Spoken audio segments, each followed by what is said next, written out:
Em algum ponto da sua caminhada interior, talvez após uma crise pessoal ou um momento de profunda revelação espiritual, você sentiu algo mudar. Como se o véu tivesse caído. De repente, enxergou o jogo, as ilusões, os ruídos, os padrões repetidos e depois o silêncio. No início foi poderoso, libertador, como se você finalmente tivesse tocado a verdade. Mas então, algo estranho aconteceu. Aquele sentido de propósito começou a sumir, não de forma abrupta, não com drama, sumiu em silêncio, como se sua alma tivesse abaixado o volume da vida e se esquecido de aumentá-lo de novo. Você parou de correr atrás, parou de se importar, não por descuido, mas por um suspiro existencial silencioso, profundo, quase irreversível. E então, as perguntas começaram a sussurrar mais alto. Por que eu me sinto tão vazio agora que finalmente acordei? Existe um paradoxo aqui. Esperamos que o despertar espiritual acenda em nós uma chama. Mas para muitos, especialmente os mais sensíveis, introspectivos, buscadores, ele faz o oposto, esvazia. Como se ver a verdade não fosse um prêmio, mas o início de um luto. Lembro de uma amiga, brilhante, espiritualmente afinada, mergulhada em todos os autores certos. Eckhart Tolle, Alan Watts, Krishnamurti. Ela buscava, questionava, meditava, lia tudo o que encontrava. Depois de uma noite escura da alma, ela teve o que chamava de despertar. Disse que enxergou através da ilusão do ego, das máscaras sociais, do jogo do sucesso externo.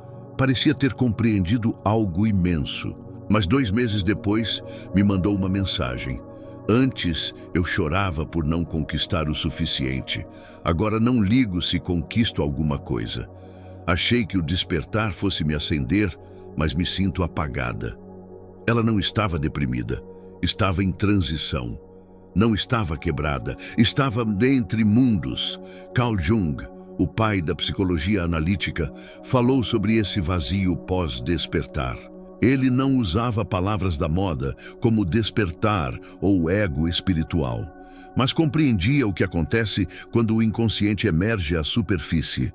Ele dizia: a iluminação não consiste em imaginar figuras de luz, mas em tornar consciente a escuridão. Lindo, né? Mas assustador quando entendemos o que isso significa. O despertar verdadeiro não é o final feliz de um filme. É o início de uma morte psicológica. A morte daquilo que você pensava ser, dos papéis que davam sentido à sua vida, metas, carreira, relacionamentos, até a noção de tempo. Tudo começa a desmoronar. E o pior, ninguém te prepara para isso. Mas há um detalhe que muda tudo, e que Jung sabia muito bem. O ego não desaparece com o despertar. Ele apenas perde o mapa. Ele não é destruído, apenas desorientado. De repente, tudo que antes fazia sentido, metas, status, aprovação, já não te move. Mas também não há nada claro para colocar no lugar. É aí que surge a confusão. Você não perdeu a motivação. Você perdeu o combustível antigo que te movia. Esse é o limbo que quase ninguém nomeia. Você acordou de algo, mas ainda não despertou para outra coisa. E aqui está o ponto crucial. Esse estado não é fracasso. Não é depressão no sentido clínico. É algo ancestral, sagrado. Um espaço de transição que nossa cultura moderna teme, evita, patologiza. Jung alertava: a sociedade atual não tem paciência para essa pausa sagrada. Chamamos de crise, apatia, queda de produtividade, quando na verdade é um ritual interno, é o processo de individualização, tornar-se quem você realmente é, por inteiro. Mas ninguém te conta sobre isso. Ninguém diz que o silêncio após o despertar pode ser tão ensurdecedor, que a alma, ao abandonar os ruídos do mundo, precisa reaprender a ouvir o próprio som. E é exatamente esse processo que vamos continuar desvendando. Você se sente suspenso, como se estivesse entre 2 mundos. O antigo já não te serve, o novo ainda não chegou. E nesse intervalo surge a pergunta que corrói: Será que tem algo errado comigo? Mas Jung, sempre ele, dizia que não.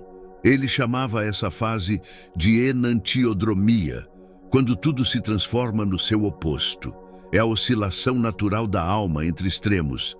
Você passou de um estado de busca compulsiva, ambição, produtividade, para um estado de silêncio, introspecção e aparente desinteresse. Não é regressão, é recalibração. É como se a alma dissesse: chega de viver pelo externo, agora é hora de voltar para casa. E nesse retorno, tudo que for falso, forçado ou baseado no ego começa a desmoronar. Trabalho, relacionamentos, ambições, até aquele quadro de metas colorido de 2021. Nada mais encaixa, porque foi construído por uma versão de você que já não existe. Essa fase assusta, porque não tem glamour, não tem likes, não parece espiritual, parece só vazio. Mas isso é o que torna essa fase sagrada. É quando o velho morre e o novo ainda está germinando, invisível, mas pulsante. O maior erro aqui seria confundir essa fase com fracasso, mas não é o fim, é a travessia. Um momento entre o ego antigo e o nascimento do self. O que você sente não é apatia, é o colapso do sistema de motivação antigo. Antes você se movia por desejo de validação, por ambição, por medo. Agora nada disso te empolga. E acredite, isso é um bom sinal. Segundo Jung, essa desmotivação é intencional. É como se a alma estivesse dizendo: não vou mais te deixar gastar energia com o que não é autêntico. A motivação não morreu, ela está sendo reprogramada. Mas nesse processo, algo curioso acontece. O mundo te pressiona a se curar rápido, a ser produtivo, a voltar ao normal. Só que o seu normal antigo era uma performance. Era você tentando se encaixar em papéis que agora parecem te sufocar. É por isso que tanta gente espiritualizada entra em crise após o despertar. Começam a acreditar que nada importa, que tudo é ilusão. E aí, sem perceber, caem na armadilha do desapego disfarçado de fuga. Desconectam-se da vida, acreditando que isso é evolução. Mas o verdadeiro self quer o oposto. Ele não rejeita o mundo. Ele redefine sua forma de viver nele. O verdadeiro self, o centro profundo e silencioso dentro de você, não quer fugir da vida. Ele quer encarnar a verdade. Quer se expressar através de você. Não busca aprovação, busca coerência. Mas para que isso aconteça, você precisa atravessar uma fase que quase ninguém menciona. É solitária, confusa e muitas vezes sem palavras. Não se parece com meditar num templo, nem com postar frases bonitas no Instagram. Se parece com isso, sentar em silêncio, sem conseguir explicar o que está sentindo. Enquanto o mundo lá fora continua correndo.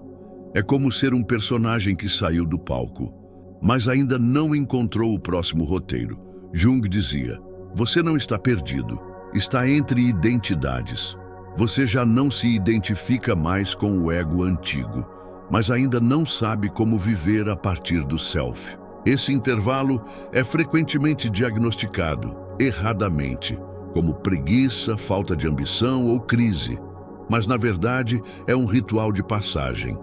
Um espaço onde a alma finalmente tem silêncio suficiente para emergir. E o mais cruel: é nesse ponto que você começa a se julgar, a acreditar que está parado, estagnado, sem propósito. Mas o julgamento é a armadilha. Ele bloqueia exatamente a energia que sua alma está tentando despertar. Jung tinha um nome para esse processo de suspensão e inversão: enantiodromia, o momento em que tudo vira o seu oposto. O dia vira noite, a ambição vira silêncio, o movimento vira pausa. Antes, você era movido por urgência, por listas, por metas, por preciso fazer. Agora, você sente. Mas por quê? Esse pêndulo que balança entre extremos não é erro, é cura. É a forma como a psique busca equilíbrio. Como se o seu sistema interior dissesse: você passou tempo demais buscando no externo. Agora é hora de ouvir o que vem de dentro. Esse momento é conhecido em tradições antigas como a fase do eremita, o tempo no deserto, a noite da alma, ou, para os que preferem metáforas naturais, a fase do casulo. O casulo é um mistério. O que está lá dentro não é mais uma lagarta, mas também ainda não é borboleta. É pasta de vida, matéria em dissolução. E é isso que você sente, como se tivesse virado nada. Só que esse nada é necessário. Nesse estágio, o ego entra em pânico.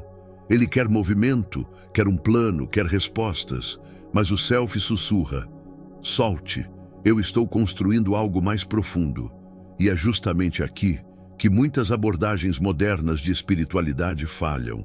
Elas te dizem: apenas siga sua alegria, ou vibre alto e tudo se alinhará. Mas Jung, com sua profundidade desconfortável e necessária, diria: se você evitar a escuridão, também evitará o ouro. Ele acreditava que o coração do crescimento está na sombra, nos pedaços de você que foram rejeitados, escondidos, esquecidos. E é no silêncio, na pausa, no não sei o que fazer da minha vida, que esses fragmentos começam a voltar. Esse nada sagrado que você sente é, na verdade, espaço. Espaço para que o inconsciente finalmente se manifeste. Espaço para que o verdadeiro eu, e não a persona social, se revele. E é por isso que sua motivação sumiu. Ela não foi embora à toa. Ela está sendo ressignificada. Sua mente precisa parar. Seu corpo precisa descansar. Seu espírito precisa silêncio. A sabedoria da alma é brutalmente eficiente. Ela desliga sua energia para que você não consiga continuar fingindo. Mas aqui está o paradoxo bonito.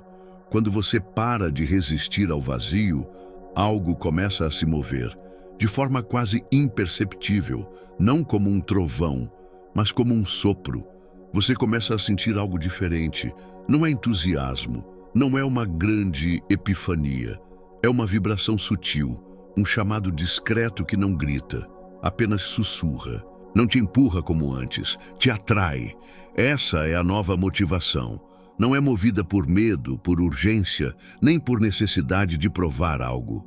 É guiada por alinhamento. É como se a alma dissesse: agora que o ruído acabou, você pode me ouvir. Jung chamava isso de vida simbólica.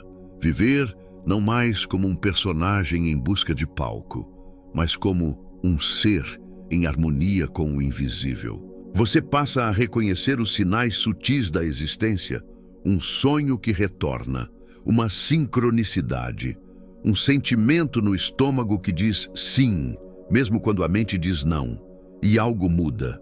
Você não precisa mais correr, você responde, você não força, você flui. As listas de tarefas perdem importância. O checklist de realizações se dissolve, e no lugar disso surgem perguntas mais honestas.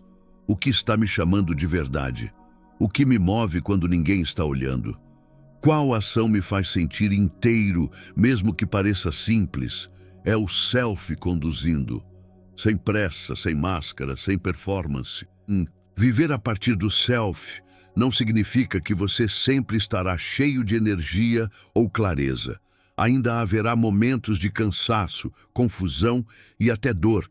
Isso é parte do ser humano. Mas o que muda é a sensação interna. Não é mais aquela luta constante contra si mesmo, tentando encaixar-se num molde que não serve. É um andar leve, mesmo com passos incertos. Um caminhar em paz, mesmo na incerteza. Você começa a criar por prazer, não por obrigação. A dizer não para o que não ressoa, mesmo que pareça certo para os outros. A seguir sua curiosidade, não um checklist imposto.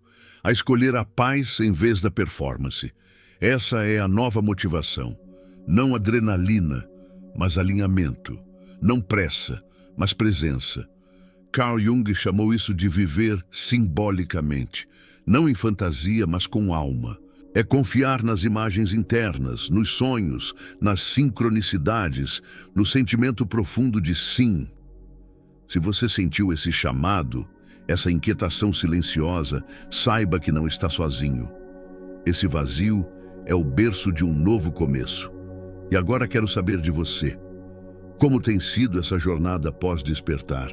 Você já sentiu essa mistura de silêncio e inquietação? Deixe seu comentário aqui embaixo. Curta se esse vídeo ressoou com você. E se quiser continuar explorando a psicologia, a alma e o autoconhecimento de forma prática e profunda, se inscreva no canal. A sua jornada está só começando e eu quero caminhar com você.